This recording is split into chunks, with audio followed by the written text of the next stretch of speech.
Assalamualaikum warahmatullahi wabarakatuh. Perkenalkan, nama saya Sarah Ashifa dari Pendidikan Fisika B 2021 dengan nomor NIM 13026210043. Di sini saya akan menjelaskan mengenai ultraviolet castropi atau juga disebut dengan bencana ultraviolet yang termasuk dalam materi thermal radiation dan black body radiation. Apa itu bencana ultraviolet? Ya, bencana ultraviolet atau juga disebut dengan ultraviolet castropi disebut juga dengan bencana Rayleigh-Jeans.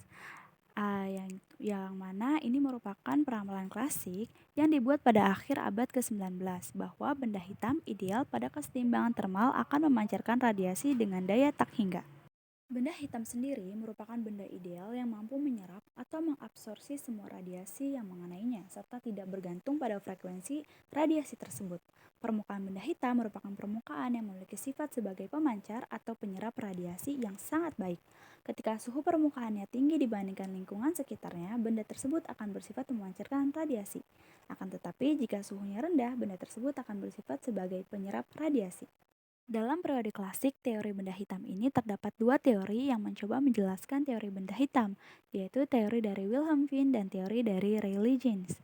Teori Rayleigh-Jeans menyatakan hubungan antar intensitas dan panjang gelombang radiasi dengan menggunakan penurunan dari teori klasik murni. Persamaan yang berhasil dibuat oleh Rayleigh-Jeans mampu meramalkan distribusi benda hitam dengan sempurna untuk gelombang dengan frekuensi rendah, tidak untuk frekuensi tinggi. Pada frekuensi tinggi, mereka menemukan fakta matematis bahwa radiasi benda hitam akan bernilai sangat besar sekali, bahkan tak hingga. Inilah yang disebut dengan teori bencana ultraviolet. Jadi, pada frekuensi dekat dengan frekuensi ultraviolet sekitar 7,5 dikali 10 pangkat 14 Hz, distribusi energi radiasi benda hitam, persatuan volume, persatuan frekuensi akan bernilai sangat besar sekali atau bahkan tak hingga. Jika ini terjadi, maka radiasi benda hitam akan sangat berbahaya bagi tubuh kita. Saat duduk di bawah terik matahari atau duduk di dekat perapian atau bahkan saat duduk di dekat secangkir kopi panas hitam, tubuh kita akan terbakar oleh radiasi yang dipancarkan olehnya.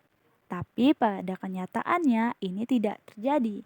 Kenyataannya saat duduk di bawah terik matahari atau duduk di dekat perapian atau saat duduk dekat kopi panas yang hitam, tubuh kita biasa saja tidak terbakar oleh bencana ultraviolet yang sudah diramalkan oleh Rayleigh-Jeans. Sehingga teori ini dianggap gagal. Kemudian muncullah teori dari Max Planck yang menyatakan bahwa osilasi atom hanya dapat menyerap atau memancarkan kembali energi dalam bentuk paket kuanta. Menurut Max Planck, energi radiasi benda hitam dipancarkan tidak secara kontinu tetapi secara diskontinu, yaitu pancaran radiasi benda hitam dipancarkan dalam bentuk paket-paket energi yang disebut dengan kuanta atau kemudian lebih dikenal dengan sebutan foton. Menurut Planck, teori klasik gagal menjelaskan radiasi benda hitam pada panjang gelombang pendek karena pada daerah itu kuanta energinya sangat besar sehingga hanya sedikit jenis getaran yang tereksitasi.